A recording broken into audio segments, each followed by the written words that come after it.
Hello दोस्तों, स्वागत है आपका मेरे YouTube चैनल परीक्षा प्लान में। तो कैसे हैं आप लोग?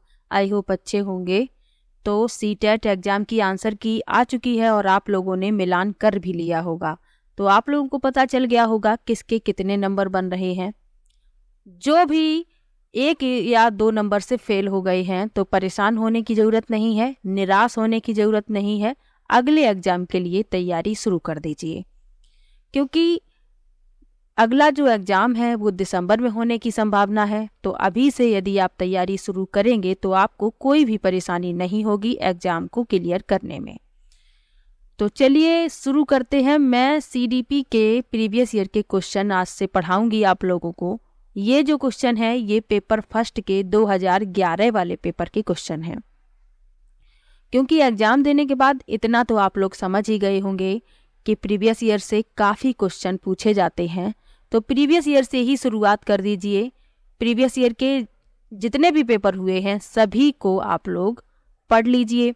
उसके बाद जब नोटिफिकेशन आएगा, हो सकता है सिलेबस में थोड़ा बहुत चेंजमेंट हो, तो उसके अनुसार आप लोग सिलेबस अपना कंप्लीट कीजिए। अभी प्रीवियस ईयर के क्वेश्चन यदि आप पढ़ लेंगे तो आप लोगों को इतना अनुमान लग जाएगा कि किस टॉपिक से कितने प्रश्न पूछे जाते हैं, यानी कौन सा ऐसा टॉपिक है जिससे हर बार ही प्रश्न पूछे जाते हैं।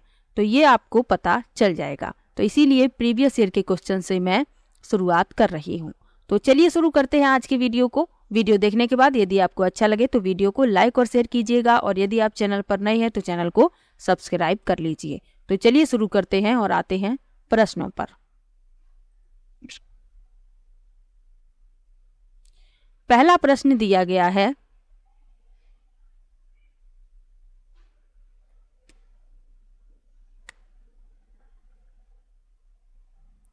प्राथमिक स्तर पर एक शिक्षक में निम्न में से किसे सबसे महत्वपूर्ण विशेषता मानना चाहिए? पहला विकल्प है धैर्य और दृढ़ता, दूसरा है शिक्षण पद्धतियों और विषयों के ज्ञान में दक्षता, तीसरा है अति मानक भाषा में पढ़ाने में दक्षता, और चौथा है पढ़ाने की उत्सुकता। प्राथमिक स्तर की बात हो रही है, तो शिक्षक में जो सबसे महत्वपूर्ण विशेषता मानी गई है वह है धैर्य और दृढ़ता। क्योंकि बच्चे जब छोटे होते हैं उन्हें समझाने में भी आपको धैर्य रखना होता है।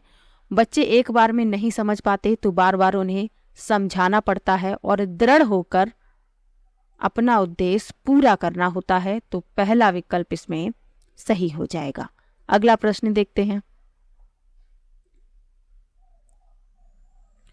एक शिक्षक अपने लोकतांत्रिक स्वभाव के कारण विद्यार्थियों को पूरी कक्षा में कहीं भी बैठने की अनुमति देता है। कुछ शिक्षार्थी एक साथ बैठते हैं और चर्चा करते हैं या सामूहिक पठन करते हैं, कुछ चुपचाप बैठकर अपने आप पढ़ते हैं। एक अभिभावक को यह पसंद नहीं आता।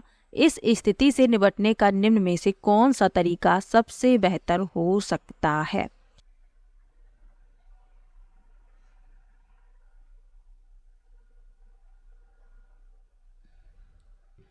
पहला विकल्प है अभिभावकों को प्रधानाचार्य से अनुरोध करना चाहिए कि वे उनके बच्चों का अनुभाग बदल दें। दूसरा है अभिभावकों को शिक्षक पर विश्वास व्यक्त करना चाहिए और शिक्षक के साथ समस्या पर चर्चा करनी चाहिए। तीसरा है अभिभावकों को उस विद्यालय से अपने बच्चों को निकाल लेना चाहिए, और चौथा है अभिभावकों को प्रधानाचार्य से शिक्षक की शिकायत करनी चाहिए। तो एक शिक्षक है, उसका स्वभाव लोकतांत्रिक है, तो वह विद्यार्थियों को पूरी कक्षा में कहीं भी बैठने की अनुमति देता है। कुछ शिक्षार्थी साथ साथ बैठते हैं, सामूहिक पठन करते हैं, कुछ चुपचाप बैठकर अपने आप पढ़ते हैं, लेकिन एक अभिभावक को ये सब पसंद नहीं है। तो इस स्थिति से निपटने का सबसे बेहतर जो तरीका है वह है बी विकल्प, कि अभिभावकों को शिक्षक पर विश्वास व्यक्त करना चाहिए कि आखिर शिक्षक ऐसा क्यों कर रहा है, और यदि फिर भी कोई समस्या उन्हें लगती है तो शिक्षक के साथ उस समस्या पर चर्चा करनी चाहिए। बी विकल्प इसमें सही हो जाएगा। अगला प्रश्न देखते हैं। लिखा है वह अवस्था जब बच्चा तार्किक रूप से वस्तुओं व घटनाओं के विषय में चिंतन प्रारंभ करता है। पहला विकल्प है औपचारिक संक्रियात्मक अवस्था, दूसरा विकल्प है पूर्व संक्रियात्मक अवस्था, तीसरा विकल्प है मूर्त संक्रियात्मक अवस्था और चौथा विकल्प है संवेदी प्रेरक अवस्था। तो जीन पियाजे ने संज्ञानात्मक विकास की 4 अवस्थाएं बताई हैं और ये चारों ही यहाँ पर लिखी हुई हैं। सबसे पहली होती है संवेदी प्रेरक अवस्था, दूसरी होती है पूर्व संक्रियात्मक अवस्था, तीसरी होती है मूर्त संक्रियात्मक अवस्था और चौथी अवस्था होती है औपचारिक संक्रियात्मक अवस्था। जीन पियाजे से हमेशा ही प्रश्न पूछे जाते हैं, तो आप लोगों को जीन पियाजे से संबंधित जो भी सिलेबस में बताया गया है वो आपको कंप्लीट पढ़ना है, क्योंकि इनसे प्रश्न हमेशा ही पूछा जाता है और संज्ञानात्मक विकास की जो अवस्थाएं हैं इनसे भी प्रश्न बनता है, तो आपको ये टॉपिक तो पढ़ के ही जाना है। इस प्रश्न में देखते हैं कि वह अवस्था पूछी गई है जब बच्चा तार्किक रूप से वस्तुओं व घटनाओं के विषय में चिंतन प्रारंभ करता है। तो बच्चा तार्किक रूप से वस्तुओं व घटनाओं के विषय में चिंतन प्रारंभ करता है मूर्त संक्रियात्मक अवस्था में। तो इस अवस्था की जो उम्र है वह 7 से 11 वर्ष है। सी विकल्प इसमें सही हो जाएगा। और चारों अवस्थाएं आपको याद रखनी है। अभी इसी पेपर में आपको कई प्रश्न जीन पियाजे से मिलेंगे। तो चलिए बढ़ते हैं आगे प्रश्न पर। लिखा है मन का मानचित्रण संबंधित है। पहला विकल्प है साहसिक कार्यों की क्रिया योजना से, दूसरा विकल्प है मन का चित्र बनाने से, तीसरा है मन की क्रियाशीलता पर अनुसंधान से और चौथा है बोध समझ बढ़ाने की तकनीक से। तो मन का मानचित्रण संबंधित है मन की क्रियाशीलता पर अनुसंधान से। सी विकल्प इसमें सही हो जाएगा। तो मन का जो मानचित्रण है वह मन की क्रियाशीलता पर अनुसंधान से संबंधित है, क्योंकि किसी कार्य को करने से पहले हम अपने दिमाग में उसकी रूपरेखा तैयार करते हैं, यही मन का मानचित्रण है और यह क्रियाशीलता पर अनुसंधान से इसीलिए संबंधित है। सी विकल्प इसमें सही हो जाएगा।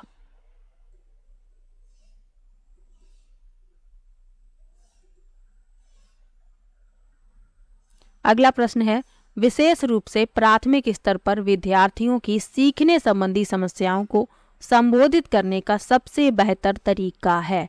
पहला विकल्प है महंगी और चमकदार सहायक सामग्री का प्रयोग करना, दूसरा है सरल और रोचक पाठ्य पुस्तकों को प्रयोग करना, तीसरा है कहानी कथन पद्धति का प्रयोग करना और चौथा है क्षमता के अनुरूप विभिन्न शिक्षण पद्धतियों का प्रयोग करना। तो प्राथमिक स्तर पर विद्यार्थियों की सीखने संबंधी समस्याओं को संबोधित करने का सबसे बेहतर तरीका पूछा गया है। तो इसमें डी विकल्प सही होगा, क्षमता के अनुरूप विभिन्न शिक्षण पद्धतियों का प्रयोग करना। डी विकल्प इसमें सही हो जाएगा, क्योंकि शिक्षक यदि शिक्षार्थियों को कुछ समझाना चाहता है तो उसका दायित्व है कि बच्चों की क्षमता के अनुसार शिक्षण पद्धतियां प्रयोग की जाएं। तो इसीलिए डी विकल्प इसमें सही हो जाएगा। अगला प्रश्न देखते हैं। निम्न में से कौन सा शिक्षार्थियों में सृजनात्मकता का पोषण करता है? पहला विकल्प है प्रत्येक शिक्षार्थी की अंतर्जात प्रतिभाओं का पोषण करने के अवसर उपलब्ध कराना, दूसरा है विद्यालयी जीवन के प्रारंभ से उपलब्धि के लक्ष्यों पर बल देना, तीसरा है परीक्षा में अच्छे अंकों के लिए विद्यार्थियों की कोचिंग करना और चौथा है अच्छा शिक्षा के व्यवहारिक मूल्यों के लिए विद्यार्थियों का शिक्षण। तो यहाँ पर अच्छी शिक्षा होगा, अच्छी शिक्षा के व्यवहारिक मूल्यों के लिए विद्यार्थियों का शिक्षण। अब इसमें देख लेते हैं कौन सा विकल्प सही है।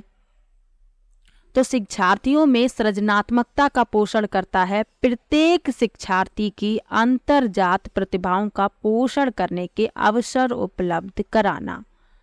पहला विकल्प इसमें सही हो जाएगा।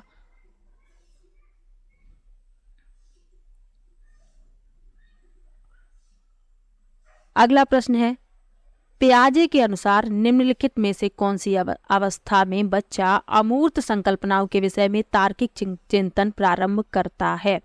पहला विकल्प है औपचारिक संक्रियात्मक अवस्था, दूसरा है संवेदी प्रेरक अवस्था, तीसरा विकल्प है पूर्व संक्रियात्मक अवस्था और चौथा विकल्प है मूर्त संक्रियात्मक अवस्था। तो पूछा गया है कि अमूर्त संकल्पनाओं के विषय में तार्किक चिंतन प्रारंभ करता है, तो वह अवस्था होती है औपचारिक संक्रियात्मक अवस्था। 12 वर्ष से ऊपर इसकी आयु होती है। तो इस आयु में बालक अमूर्त संकल्पनाओं के विषय में तार्किक चिंतन करना प्रारंभ कर देते हैं। और 4 अवस्थाएं मैंने आपको अभी बताई ही थी, तो वो चारों आपको याद रखनी है, यहाँ भी लिखी हुई हैं और इनसे प्रश्न हमेशा ही पूछा जाता है। अगला प्रश्न है सीखना समृद्ध हो सकता है यदि, पहला विकल्प है कक्षा में अधिक से अधिक शिक्षण सामग्री का प्रयोग किया जाए। दूसरा है शिक्षक विभिन्न प्रकार के व्याख्यान और स्पष्टीकरण का प्रयोग करे। तीसरा है कक्षा में आवधिक परीक्षाओं पर अपेक्षित ध्यान दिया जाए। और चौथा विकल्प है वास्तविक दुनिया से उदाहरणों को कक्षा में लाया जाए। तो सीखना समृद्ध हो सकता है यदि वास्तविक दुनिया से उदाहरणों को कक्षा में लाया जाए, जिसमें विद्यार्थी एक दूसरे से अंतःक्रिया करें और शिक्षक उस प्रक्रिया को सुगम बनाए। डी विकल्प इसमें सही हो जाएगा।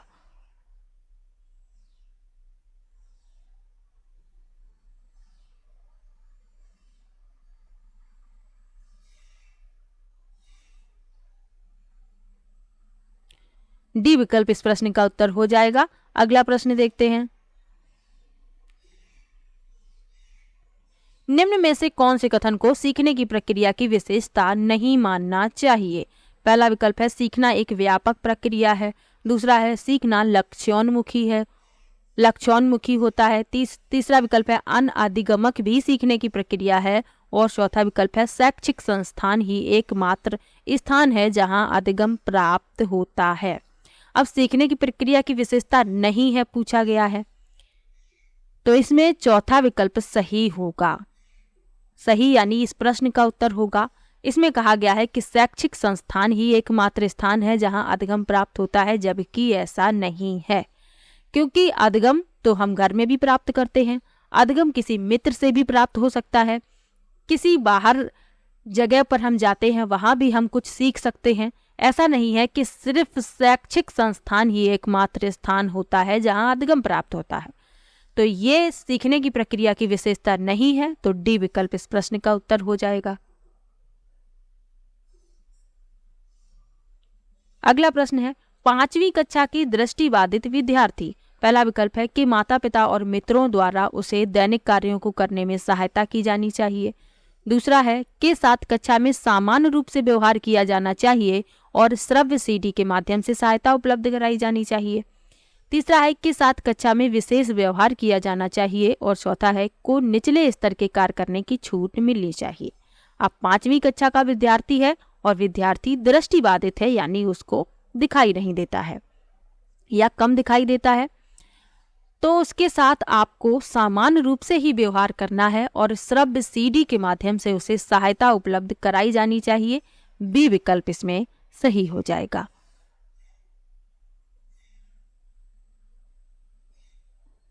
बी विकल्प इस प्रश्न का उत्तर हो जाएगा, क्योंकि यदि आप उसके साथ विशेष कोई व्यवहार करेंगे, उसके साथ दया दृष्टि दिखाएंगे, तो उसके अंदर हीन भावना उत्पन्न हो जाएगी कि मुझे कम दिखाई देता है, इसीलिए मेरे साथ इस तरीके का व्यवहार किया जा रहा है।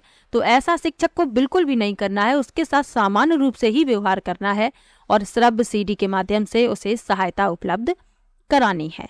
बी विकल्प इस प्रश्न का उत्तर हो जाएगा। अगला प्रश्न देखते हैं। निम्न में से कौन सा बच्चे की सामाजिक मनोवैज्ञानिक आवश्यकताओं के साथ संबद्ध नहीं है? पहला विकल्प है संवेगात्मक सुरक्षा की आवश्यकता। दूसरा है शरीर में अपशिष्ट पदार्थों का नियमित रूप से बाहर निकलना। तीसरा है संगति की आवश्यकता और चौथा है सामाजिक अनुमोदन अथवा सराहना की आवश्यकता। तो इसमें पूछा गया है कि सामाजिक मनोवैज्ञानिक आवश्यकताओं के साथ जो संबद्ध नहीं है वह बताना है। तो शरीर में अपशिष्ट पदार्थों का नियमित रूप से बाहर निकालना, ये सामाजिक मनोवैज्ञानिक आवश्यकताओं के साथ संबद्ध नहीं है, तो बी विकल्प इस प्रश्न का उत्तर हो जाएगा। अगला प्रश्न देखते हैं। वह कौन सा स्थान है जहां बच्चे के संज्ञानात्मक विकास को सबसे बेहतर तरीके से परिभाषित किया जाता है? पहला विकल्प है विद्यालय एवं कक्षा पर्यावरण। दूसरा है सभागार, तीसरा है घर और चौथा है खेल का मैदान। तो बच्चे के संज्ञानात्मक विकास को सबसे बेहतर तरीके से परिभाषित किया जाता है विद्यालय एवं कक्षा पर्यावरण में। पहला विकल्प इसमें सही हो जाएगा। संज्ञानात्मक विकास पूछा गया है, इसीलिए ए विकल्प इसमें सही है। अगला प्रश्न देखते हैं। लिखा है को एक अभिप्रेरित शिक्षण का संकेतक माना जाता है। पहला विकल्प है शिक्षक द्वारा दिया गया उपचारात्मक कार्य, दूसरा है विद्यार्थियों द्वारा प्रश्न पूछना, तीसरा है कक्षा में एकदम खामोशी और चौथा है कक्षा में अधिकतम उपस्थिति। तो विद्यार्थियों द्वारा प्रश्न पूछना एक अभिप्रेरित शिक्षण का संकेतक माना जाता है, क्योंकि विद्यार्थी जब आप या कोई शिक्षक है विद्यालय में कक्षा में कोई भी टॉपिक है या कुछ भी समझाता है तो विद्यार्थी यदि प्रश्न करते हैं तो इसका मतलब है कि विद्यार्थी समझ रहे हैं। तो यह एक अभिप्रेरित शिक्षण का संकेतक माना जाता है। बी विकल्प इसमें सही है। और यदि विद्यार्थी शांत बैठे हैं, कुछ भी नहीं पूछ रहे हैं, तो या तो उन्हें समझ में नहीं आ रहा है या जो शिक्षण प्रक्रिया है वह रुचिपूर्ण नहीं है, तो इसीलिए बच्चे शांत बैठे हैं। तो शांत बैठना अभिप्रेरित शिक्षण का संकेतक नहीं होता है। विद्यार्थी यदि प्रश्न करते हैं तो यह अभिप्रेरित शिक्षण का संकेतक माना जाता है। बी विकल्प इसमें सही है। अगला प्रश्न देखते हैं। निम्न में से कौन सा बुद्धिमान बच्चे का लक्षण नहीं है? पहला विकल्प है वह जो प्रवाहपूर्ण एवं उचित तरीके से संप्रेषण करने की क्षमता रखता है, दूसरा है वह जो अमूर्त रूप से सोचता रहता है, तीसरा है वह जो नए परिवेश में स्वयं को समायोजित कर सकता है और चौथा है वह जो लंबे निबंधों को बहुत जल्दी रटने की क्षमता रखता है। तो बुद्धिमान बच्चे का लक्षण नहीं है पूछा गया है, तो लंबे लंबे निबंधों को जल्दी से रट लेना बुद्धिमान बच्चे का लक्षण नहीं माना जाता। तो डी विकल्प इस प्रश्न का उत्तर हो जाएगा। बाकी ये तीनों जो विशेषताएं हैं वह बुद्धिमान बच्चे की लिखी हुई हैं, लेकिन लंबे निबंधों को रटना ये बुद्धिमान बच्चे का लक्षण नहीं होता। अगला प्रश्न देखते हैं। बच्चे दुनिया के बारे में अपनी समझ का सृजन करते हैं, इसका श्रेय को जाता है? किसको जाता है ये पूछा गया है। पहला विकल्प लिखा है पेवलव, दूसरा विकल्प है कोहल वर्ग, तीसरा है स्किनर और चौथा विकल्प है पियाजे। तो बच्चे दुनिया के बारे में अपनी समझ का सृजन करते हैं, इसका श्रेय जीन पियाजे को जाता है। डी विकल्प इसमें सही है। अगला प्रश्न देखते हैं। प्रश्न दिया गया है कृतिका अक्सर घर में ज्यादा बात नहीं करती लेकिन विद्यालय में वह काफी बात करती है, यह दर्शाता है कि? पहला विकल्प है शिक्षकों की मांग होती है कि बच्चे विद्यालय में खूब बात करें, दूसरा है कृतिका को अपना घर बिल्कुल पसंद नहीं है, तीसरा है उसके विचारों को विद्यालय में मान्यता मिलती है और चौथा है विद्यालय हर समय बच्चों को खूब बात करने का अवसर देता है। तो कृतिका जो है घर में बात नहीं करती और विद्यालय में बात करती है, तो इसका मतलब है कि घर में उसके विचारों को कोई समझता नहीं है, तो इसीलिए वह घर में अपने विचारों को प्रदर्शित नहीं करती, लेकिन विद्यालय में उसके मित्र हैं, उसके विचारों को समझते हैं, उसके विचारों को विद्यालय में मान्यता मिलती है, तो इसीलिए वह विद्यालय में बातें करती है। सी विकल्प इसमें सही हो जाएगा। अक्सर बच्चे कुछ अपनी बातों को शेयर करने का प्रयास जब अपने माता पिता से करते हैं, तो कभी ऐसा होता है कि माता पिता बिजी होते हैं तो उनकी बातों को समझते नहीं, वो कुछ कहना चाहते हैं लेकिन उनकी विचारों को समझा नहीं जाता। तो कुछ बच्चों पर इसका प्रभाव गहरा होता है कि वे घर में अपने विचारों को प्रदर्शित करना बंद कर देते हैं। तो इसी प्रकार कृतिका के बारे में यहाँ लिखा हुआ है, तो इसमें सी विकल्प सही हो जाएगा। अगला प्रश्न देखते हैं। एक शिक्षक को अपने विद्यार्थियों की क्षमताओं को समझने का प्रयास करना चाहिए। निम्नलिखित में से कौन सा क्षेत्र इस उद्देश्य के साथ संबद्ध है? पहला विकल्प है सामाजिक दर्शन, दूसरा है मीडिया मनोविज्ञान, तीसरा है शिक्षा मनोविज्ञान और चौथा है शिक्षा समाज शास्त्र। तो शिक्षक को अपने विद्यार्थियों की क्षमताओं को समझने का प्रयास करना चाहिए। और कौन सा क्षेत्र इस उद्देश्य के साथ संबद्ध है, तो वह है शिक्षा मनोविज्ञान। सी विकल्प इसमें सही हो जाएगा। तो यह शिक्षक को यह जानने में प्रयास करता है कि बच्चे जो हैं उनकी क्षमता क्या है, तो उसी के अनुरूप शिक्षक जो है अपनी शिक्षण पद्धति में सुधार भी करता है। तो सी विकल्प इस प्रश्न का उत्तर हो जाएगा। अगला प्रश्न देखते हैं। सीखने की प्रक्रिया में अभिप्रेरणा पहला विकल्प है पिछले सीखे हुए को नए अभिगम से अलग करती है। दूसरा है शिक्षार्थियों को एक नई दिशा में सोचने के योग्य बनाती है। तीसरा है शिक्षार्थियों में सीखने के प्रति रुचि का विकास करती है। और चौथा है विद्यार्थियों की स्मरण शक्ति को पैना बनाती है। तो सीखने की प्रक्रिया में अभिप्रेरणा का क्या स्थान है, ये पूछा गया है। तो सीखने की प्रक्रिया में अभिप्रेरणा शिक्षार्थियों में सीखने के प्रति रुचि का विकास करती है, क्योंकि किसी भी कार्य को सीखने के लिए उसमें रुचि होना बहुत आवश्यक है। और रुचि का विकास जो है अभिप्रेरणा द्वारा होता है। तो सी विकल्प इसमें सही हो जाएगा। अगला प्रश्न देखते हैं। शिक्षा के क्षेत्र में पाठ्यचर्या शब्दावली की ओर संकेत करती है। पहला विकल्प है विद्यालय का संपूर्ण कार्यक्रम जिसमें विद्यार्थी प्रतिदिन अनुभव प्राप्त करते हैं। दूसरा है मूल्यांकन प्रक्रिया। तीसरा है कक्षा में प्रयुक्त की जाने वाली पाठ्य सामग्री। और चौथा है शिक्षण पद्धति एवं पढ़ाई जाने वाली विषय वस्तु। तो पाठ्यचर्या शब्दावली किसकी ओर संकेत करती है, ये पूछा गया है। तो विद्यालय का संपूर्ण कार्यक्रम जिसमें विद्यार्थी प्रतिदिन अनुभव प्राप्त करते हैं।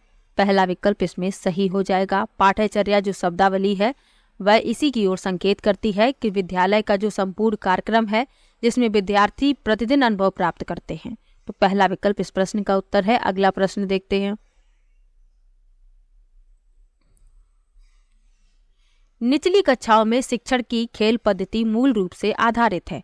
पहला विकल्प है शिक्षण पद्धति के सिद्धांतों पर। दूसरा है विकास एवं वृद्धि के मनोवैज्ञानिक सिद्धांतों पर। तीसरा है शिक्षण के समाज शास्त्रीय सिद्धांतों पर। और चौथा है शारीरिक शिक्षा कार्यक्रमों के सिद्धांत पर। तो निचली कक्षाओं में जो शिक्षण की खेल पद्धति है वह मूल रूप से आधारित है विकास एवं वृद्धि के मनोवैज्ञानिक सिद्धांतों पर। बी विकल्प इसमें सही हो जाएगा।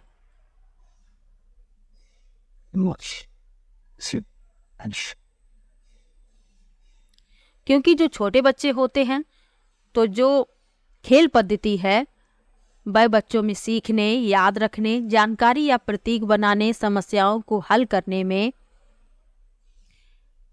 सहायता करती है। बच्चे सीखते हैं खेल खेल में, तो इसीलिए इसमें बी विकल्प सही हो जाएगा। अगला प्रश्न देखते हैं। एक बच्चा अतीत की समान परिस्थिति में की गई अनुक्रियाओं के आधार पर नई स्थिति के प्रति अनुक्रिया करता है। यह किससे संबंधित है? पहला विकल्प है सीखने का प्रभाव नियम। दूसरा है सीखने की प्रक्रिया का अभिवृत्ति नियम। तीसरा है सीखने का तत्परता नियम। और चौथा विकल्प है सीखने का सादृश्यता नियम। तो बच्चा जो है अतीत की समान परिस्थिति में की गई अनुक्रियाओं के आधार पर नई स्थिति के प्रति अनुक्रिया करता है। तो यह होता है सीखने का सादृश्यता नियम। इसमें क्या होता है कि बच्चे को यदि कोई समस्या दी जाती है तो बच्चा क्या करता है, याद करता है कि कभी उसने इस प्रकार की समस्या को हल किया है, तो उसी के अनुरूप वह उस समस्या को हल करने का प्रयास करता है। तो यही सीखने का सादृश्यता नियम होता है। डी विकल्प इसमें सही हो जाएगा। अगला प्रश्न है प्रतिभाशाली होने का संकेत नहीं है। पहला विकल्प है दूसरों के साथ झगड़ा करना। दूसरा विकल्प है अभिव्यक्ति में नवीनता। तीसरा है जिज्ञासा। और चौथा है सृजनात्मक विचार। तो पूछा गया है कि प्रतिभाशाली होने का संकेत नहीं है। तो आप लोगों को पता है कि दूसरों के साथ झगड़ना प्रतिभाशाली होने का संकेत नहीं होता। प्रतिभाशाली बालक जो होता है, अक्सर आपने देखा होगा कि किसी कक्षा में कोई होशियार बच्चा है, प्रतिभाशाली है, तो वह दूसरों के साथ झगड़ा नहीं करता, छोटी छोटी बातों पर झगड़ता नहीं है, शांत प्रवृत्ति का बच्चा होता है, तो पहला विकल्प इसमें सही हो जाएगा। बाकी ये तीनों जो लिखी हुई हैं उसके अंदर अभिव्यक्ति में नवीनता होती है, जिज्ञासा होती है, सृजनात्मक विचार वह प्रदर्शित करता है, तो इसमें संकेत नहीं है पूछा गया था, इसीलिए पहला विकल्प इसमें सही है। अगला प्रश्न देखते हैं।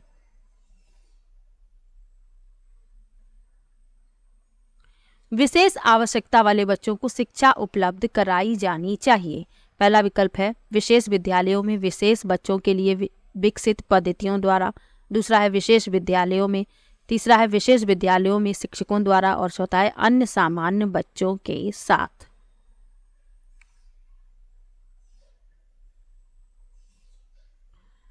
तो विशेष आवश्यकता वाले बच्चों को शिक्षा उपलब्ध कराई जानी चाहिए अन्य सामान्य बच्चों के साथ। समावेशी शिक्षा के अनुसार सभी को समान रूप से शिक्षा, तो इसमें डी विकल्प सही हो जाएगा। अगला प्रश्न देखते हैं।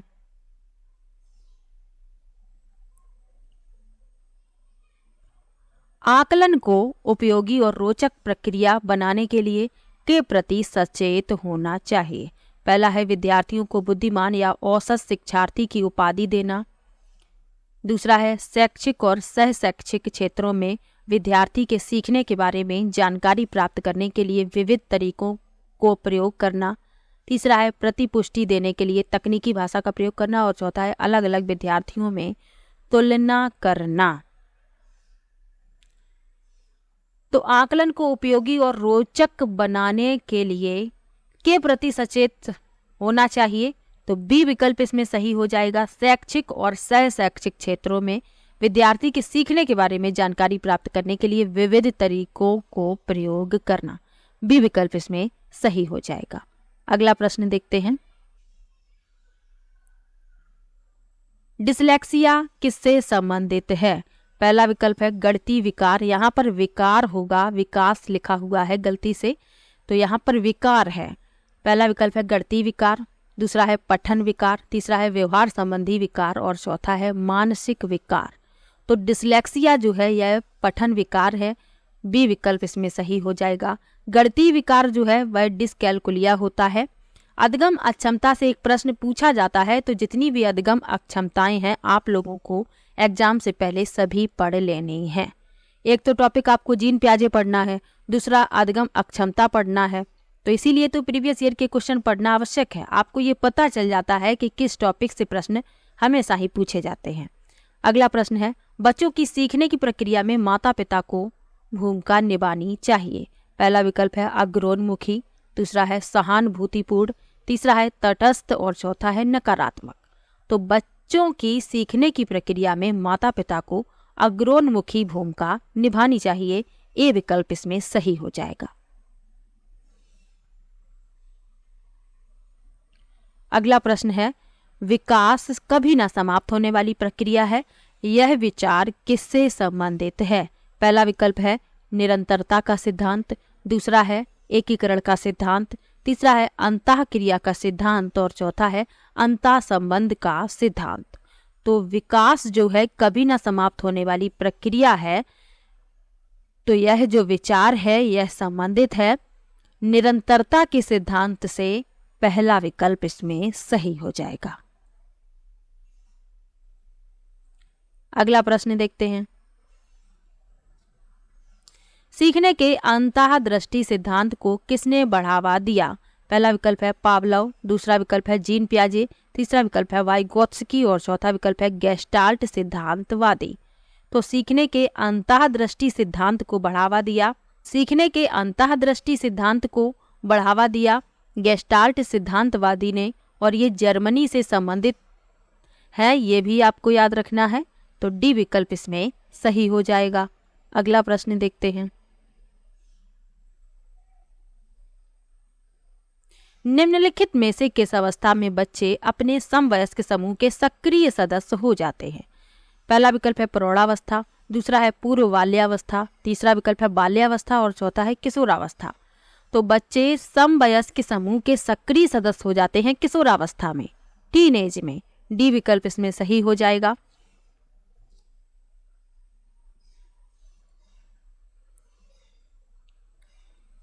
अगला प्रश्न देखते हैं। लिखा है बच्चों के बौद्धिक विकास की 4 विशिष्ट अवस्थाओं की पहचान की गई। पहला विकल्प है एरिक्सन, दूसरा है स्किनर, तीसरा विकल्प है प्याजे और चौथा विकल्प है कोहलवर्ग। तो इस प्रश्न का उत्तर आप लोगों को पता ही होगा क्योंकि इसी वीडियो में मैंने आपको बताया है। सी विकल्प इसमें सही हो जाएगा, जीन प्याजे। अब आप देखिए ये 2011 का पेपर है। 30 क्वेश्चन मैंने 30 प्रश्न जो थे सॉल्व करवा दिए। अब इसमें आप देखेंगे कि जीन प्याजे के प्रश्न, कई प्रश्न पूछे गए हैं। उनकी संज्ञानात्मक विकास की अवस्थाओं से प्रश्न पूछे जाते हैं। तो जीन प्याजे तो आपको पढ़ना ही है। जीन प्याजे के बारे में आपको पूरा डिटेल में पढ़ के जाना है। उनकी संज्ञानात्मक विकास की जो भी अवस्थाएं हैं, उनकी जो एज है, उनमें बच्चा किस किस प्रकार से सीखता है, तो ये सब आपको पढ़ लेना है। तो आपके 2 या 3 नंबर पक्के हो जाते हैं। इसके अलावा विकास से भी प्रश्न पूछे जाते हैं, अधिगम अक्षमताओं से भी प्रश्न पूछे जाते हैं। तो अभी तो ये 2011 वाला ही पेपर है। मैं सभी प्रीवियस ईयर के क्वेश्चन सॉल्व करवा दूंगी, बस आप लोगों का सपोर्ट चाहिए। और आपको किसी भी प्रश्न में डाउट हो तो आप कमेंट बॉक्स में ज़रूर लिख सकते हैं। मैं सभी का कमेंट पढ़ती हूँ और सभी को रिप्लाई भी देती हूँ। तो चलिए मिलते हैं नेक्स्ट वीडियो में। इसके बाद जो भी पेपर हुआ होगा उसके क्वेश्चन के साथ, उसमें जो भी क्वेश्चन होंगे उनको मैं सॉल्व करवाऊंगी। पेपर फर्स्ट पहले मैं कंप्लीट करवा दूंगी, उसके बाद पेपर सेकेंड के क्वेश्चन मैं करवाऊंगी। तो चलिए मिलते हैं नेक्स्ट वीडियो में।